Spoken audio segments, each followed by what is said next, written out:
He's done so much for that organization. He's been amazing. Obviously, he's legendary in the whole country of Canada.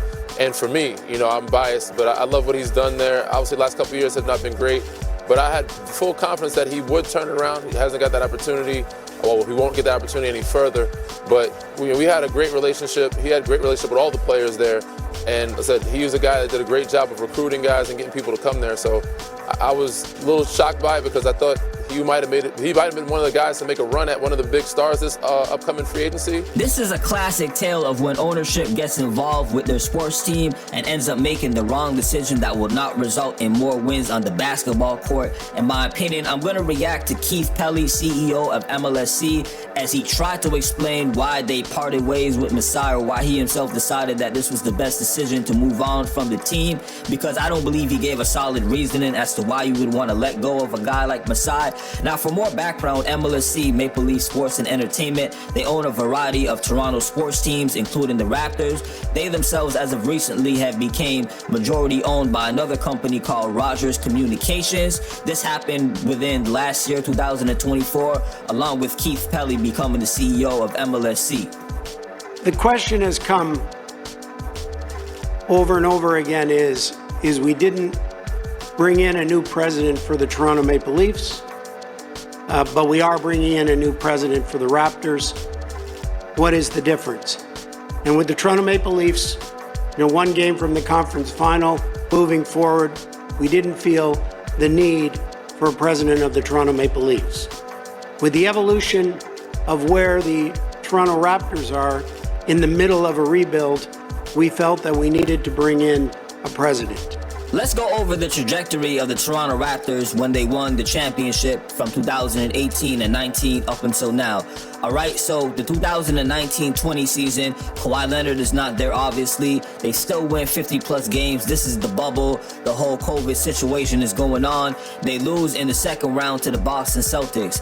In the 2020-2021 season, we're still dealing with COVID. The Raptors aren't even playing in Toronto, their own arena. They're in Tampa. They finished 12th in the East. They missed the playoffs. They end up drafting Scotty Barnes. Now, fast forward to the 2021-22 season. They win 48 games. They got Rookie of the Year, Scotty Barnes, and they lose to the Philadelphia 76ers. 2022-23, they finish 500, 41-41, and they lose in the play-in tournament. And then from there, the past 2 years is the Raptors trying to rebuild. Now, in the midst of all this, they traded OG Anunoby, Pascal Siakam. Masai Ujiri, for the first time, is at the beginning of a rebuild. It seems Keith Pelley doesn't trust him in moving forward in this new phase with the Raptors, but this next clip I'm about to play, I think contradicts that thought.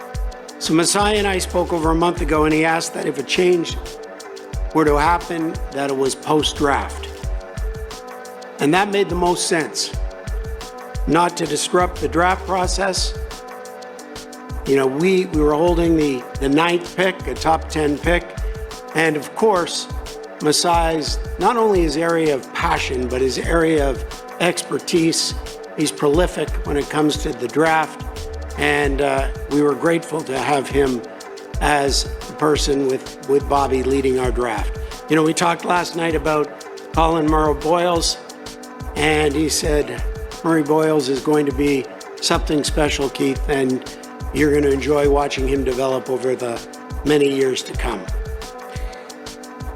13 seasons is an extremely long time in a sports leadership role. This is part of the press conference that really made me raise my eyebrows. Let's go through this.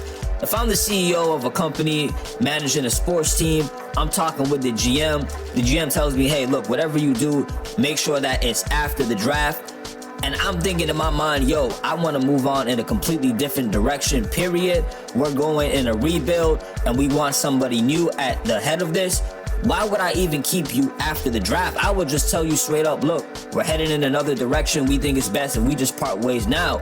But if I admit that I actually like your expertise in drafting, which is the biggest step headed into the rebuild, one of the most important ones, why not let that person follow through in the decision that they made moving forward, especially if you seem to not only value the expertise but believe the pick is going to be good. But let me tell you what's really going on here, man. He said it out of his own mouth. 13 years is a long time for somebody to be in a position of leadership, especially in the sports world. But we all know the saying, if it ain't broke, don't fix it. Steve Simmons, Toronto Sun. Did you make this decision, or did Edward Rogers make this decision? This was my decision, supported by the board. When I arrived in April of 2024, I repeatedly asked the board what was the definition of success for myself. How was I going to be judged? And that was on building championships, on winning championships. Edward Rogers is the chairman of Rogers Communications. Keith Pelley is telling the world, no, I didn't get forced into doing this from people even who are above me. I made this decision myself, and the board backed it up. And Keith Pelley coming in just recently, 2024, all of this seems to me like it's a regime change. It has nothing to do with Masai not being competent enough to do his job properly. It's, hey, I'm the new guy, and I'm trying to build my own legacy here, even though he says in the interview when asked about his legacy, he doesn't care about that kind of stuff. But it still seems to me that he is trying to make his own footprint and mark on this team and try to win a championship with his own personnel and his own guys. Let's give Masai tremendous accolades for creating a brand and a culture. But the testament to that brand and the testament to a culture is how it lives once that individual is gone. And I believe that the culture and the brand that he has created will flourish because that's the way that he would have wanted it to flourish. But when you create a brand, when you create a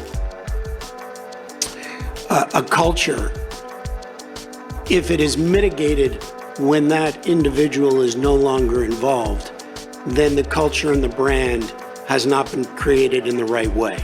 And I believe that the way that he has built the brand and the way that he has created the culture is something that we, as an organization at MLSE, cherish and need now to build upon. He starts off by giving credit to Masai Ujiri, then ends off by saying we need to build on that culture that he left. It goes back to what I'm saying. This is all about the new guy trying to leave his own footprint on this culture. But let's talk about that. When we think of the Toronto Raptors, let's keep it all the way real.